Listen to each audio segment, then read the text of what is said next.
नमस्कार दोस्तों, मैं हूं एस्ट्रोलॉजर मीनाक्षी और आज के इस वीडियो में बहुत बहुत स्वागत है आप सभी मेष राशि वाले जातकों का, यानी कि एरीज जोडिएक का। दोस्तों, सूर्य का राशि परिवर्तन होगा 17 सितंबर को, लेकिन 21 सितंबर से आपको इस राशि परिवर्तन के अच्छे परिणाम मिलते हुए दिखाई देंगे। 21 सितंबर इसलिए दोस्तों क्योंकि सूर्य ग्रहण लगेगा 21 सितंबर को। हालांकि ये जो सूर्य ग्रहण है ये आंशिक सूर्य ग्रहण है, लेकिन पितृ पक्ष की अमावस्या को लग रहा है ये सूर्य ग्रहण, तो आपकी राशि पर इसका असर पड़ेगा। आपको 21 सितंबर तक सावधान रहने की जरूरत है। 21 सितंबर के बाद सूर्य देव फाइनली राहु और केतु के प्रभाव से हट जाएंगे और सूर्य जो कि अभी तक केतु से पीड़ित थे, आपके 5वें भाव में बैठे हुए थे, वो आपके 6ठे भाव में कन्या राशि में बुध के साथ रहेंगे, बुधादित्य योग बनाएंगे। 6ठे भाव में सूर्य अच्छे परिणाम देते हैं जब वो अपने मित्र बुध के साथ होते हैं। तो 6ठा भाव वो भाव है जो आपके 10वें से 9वां होता है, यानी आप क्या काम करेंगे, आपका कर्म या आपका काम काज कैसे चलेगा, ये 6ठा भाव ही निर्धारित करता है।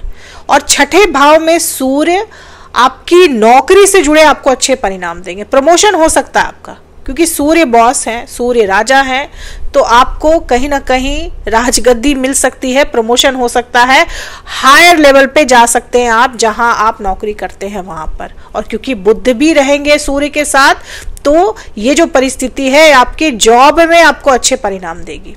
मंगल की भी चौथी दृष्टि आपके 10वें भाव पर पड़ रही है और अपनी उच्च की राशि पर पड़ रही है। मकर राशि में मंगल उच्च के होते हैं और मंगल की दृष्टि पड़ रही है आपके 10वें भाव पर। नौकरी से जुड़े बहुत अच्छे परिणाम मिलेंगे आपको, जॉब से रिलेटेड अच्छे परिणाम मिलेंगे आपको। मंगल और सूर्य की स्थिति कहीं ना कहीं आपको आपके नौकरी से जुड़े अच्छे परिणाम दिला सकती है, लेकिन ये रिजल्ट आप 21 सितंबर के बाद ही देखेंगे। मंगल की दृष्टि आपके पहले भाव पर रहेगी, अपनी ही राशि मेष राशि पर रहेगी, तो स्वास्थ्य आपका अच्छा रहेगा, लेकिन क्रोध पर नियंत्रण रखना बहुत जरूरी है, क्योंकि मंगल की दृष्टि जब पहले भाव पर होती है तो क्रोध बढ़ जाता है व्यक्ति में, हाई ब्लड प्रेशर रह सकता है आपको, तो क्रोध पर आपको संयम रखने की जरूरत है। मंगल की ये दृष्टि क्रोध में बढ़ोतरी दे सकती है आपको। अब क्योंकि बृहस्पति की दृष्टि आपके भाग्य भाव पर पड़ रही है, बृहस्पति आपके 3रे भाव में बैठे हुए हैं और उनकी शुभ 7वीं दृष्टि आपके 9वें भाव पर पड़ रही है और मंगल पर भी पड़ रही है। आपके 7वें भाव पर बृहस्पति की 5वीं दृष्टि पड़ रही है, तो आपका विवाह तय हो सकता है, क्योंकि जब भी मंगल पर बृहस्पति की दृष्टि होती है तो अच्छे नहीं, बहुत अच्छे परिणाम मिलते हैं। आप लंबे समय से विवाह तय होने का इंतजार कर रहे थे, तो आपको 21 सितंबर के बाद कोई अच्छी खुशखबरी सुनने को मिल सकती है। विवाह तय हो सकता है आपका, एंगेजमेंट हो सकती है, शादी के रिश्ते आ सकते हैं आपके लिए। अब क्योंकि मंगल 7वें भाव में बैठे हुए हैं, तो बहुत सारे लोग ये कहेंगे कि वैवाहिक जीवन में समस्या आएंगी, लेकिन दोस्तों यहाँ पर यह भी देखना है कि मंगल पर बृहस्पति की दृष्टि पड़ रही है।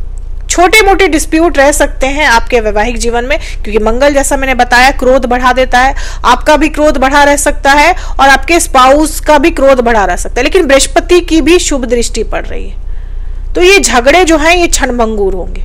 थोड़ी देर बाद आप खुद ही रिजॉल्व कर लेंगे। ये झगड़े बहुत बड़े नहीं होंगे, छोटे मोटे प्रॉब्लम्स, लेकिन कोई बहुत बड़ा मैटर नहीं रहेगा आपके मैरिड लाइफ में। अगर किसी तरह की कोई बड़ी समस्या चल भी रही है तो वो भी शॉर्ट आउट हो सकती है, लेकिन 21 सितंबर के बाद 21 सितंबर के बाद स्थितियां बहुत ज्यादा संभलती हुई दिखाई देंगी आपको आपके जीवन। तो शुक्र और केतु की युति बनी हुई है आपके 5वें भाव में। शुक्र आपके धन भाव के कारक है, आपके 2रे भाव के स्वामी आपके 5वें भाव में, तो आप अपनी क्रिएटिविटी, अपने स्किल के द्वारा धन कमा सकते हैं। कोई ऐसा काम शुरू कर सकते हैं जिसमें आपकी क्रिएटिविटी लगे, आपके स्किल्स का आप इस्तेमाल करें और उसके जरिए आप धन कमा सकते हैं। ये स्थिति धन के लिए अच्छी है, लेकिन खर्चे आपके बहुत ज्यादा बढ़ जाएंगे, क्योंकि शनि वक्री है आपके 12वें भाव में। आमदनी तो आपके पास आएगी, लेकिन खर्चे भी आपके बढ़े रहेंगे, क्योंकि 12वें भाव में, व्यय के भाव में शनि वक्री होकर बैठे हुए हैं। राहु आपके 11वें भाव में है, यह आमदनी के लिए अच्छी है, यह स्थिति आमदनी के लिए बहुत अच्छी है, और राहु की दृष्टि शुक्र पर है। राहु की दृष्टि शुक्र पर जब होती है तो आमदनी बढ़ती है आपकी, पैसा आपके पास आता है, क्योंकि राहु और शुक्र यानी कि पैसा। लेकिन शनि 12वें भाव में बैठे हुए हैं, व्यय के भाव में, खर्चे के भाव में बैठे हुए हैं, तो जितना आएगा उससे ज्यादा खर्चे भी आपके बढ़े रहेंगे। आपके खर्चे आपकी आमदनी पर भारी पड़ सकते हैं। शुक्र केतु की युति बन रही है आपके 5वें भाव में, तो आपको अपनी लव लाइफ में बहुत सावधान रहना है। आपको धोखा मिल सकता है, आपके साथ कोई बहुत बड़ा छल हो सकता है, किसी स्त्री द्वारा आपके रिलेशनशिप में प्रॉब्लम क्रिएट किया जा सकता है। शुक्र और केतु की युति, शुक्र स्त्री है और केतु डिटैचमेंट है, तो किसी स्त्री की वजह से आपके रिश्ते में दरार आ सकती है, डिस्प्यूट आ सकता है, धोखा मिल सकता है आपको आपकी लव लाइफ में, तो आपको सावधानी रखनी है। किसी तीसरे की वजह से आपके रिलेशनशिप में प्रॉब्लम आ सकती है, इस बात का आपको ध्यान रखना है। आपके लव अफेयर्स में प्रॉब्लम रह सकते हैं क्योंकि शुक्र अभी अस्त भी है। विद्यार्थियों के लिए भी ये स्थिति शुक्र की अच्छी नहीं कही जा सकती क्योंकि शुक्र केतु की युति बनी हुई है आपके 5वें भाव में। विद्यार्थी भी भटक सकते हैं अपनी शिक्षा से, क्योंकि केतु क्या है, डिटैचमेंट है। कहीं ना कहीं आपका भटकाव हो सकता है, आप शिक्षा से भटक सकते हैं, आपका मन नहीं लगेगा पढ़ाई में, आपको लगेगा कि मैं कुछ और करूं, पढ़ाई छोड़ दूं, नहीं हो पा रहा है मुझसे, डिमोटिवेटेड रह सकते हैं आप। विद्यार्थियों को अभी भटकाव से बचने की बहुत ज्यादा जरूरत है क्योंकि राहु की भी दृष्टि है आपके 5वें भाव में। 5वां भाव आपके शिक्षा का भाव होता है, तो इस वक्त भटकाव से बचने की जरूरत है। फिलहाल किसी भी तरह के भटकाव से विद्यार्थियों को बचना चाहिए। अभिभावक जो हैं वो अपने बच्चे को लेकर परेशान रह सकते हैं, संतान से जुड़ी समस्याएं रह सकती हैं, संतान आपकी जिद्दी हो सकती है, संतान आपकी बात नहीं मान सकती, थोड़ा सा स्टबन नेचर रह सकता है संतान का, संतान को लेकर चिंताएं रह सकती हैं माता पिता को, क्योंकि शुक्र और केतु की युति बन रही है आपके 5वें भाव में। अपने संतान को लेकर आप चिंतित रह सकते हैं दोस्तों, क्योंकि शनि की 7.5 चल रही है। 7.5 का पहला चरण है आपका। शनि वक्री हो रखे हैं आपके 12वें भाव में और सूर्य ग्रहण भी लगने वाला है। सूर्य की परस्पर दृष्टि है शनि पर, तो आपको 21 सितंबर तक सावधानी भी रखनी है। अगर आपकी कुंडली में पितृ दोष है तो उसका उपाय आप जरूर करें। अपने पितरों के लिए तर्पण करें, किसी भी नदी के किनारे जाकर अपने पितरों के लिए तर्पण करें, गरीबों को भोजन कराएं, गरीबों को दान दें। ऐसा करने से पितृदोष का भी निवारण होता है और आपके पितृ आपसे प्रसन्न भी होते हैं। तो आपके जीवन में जो समस्याएं आ रही हैं शनि की 7.5 की वजह से, उससे भी आपको राहत मिलती है। तो 21 तारीख तक ऐसे लोग जिनकी कुंडली में पितृ दोष है उनको उपाय जरूर करना चाहिए। इसके अलावा 21 तारीख तक आपको सावधान भी रहना है। 21 सितंबर तक आपको सावधानी रखनी है।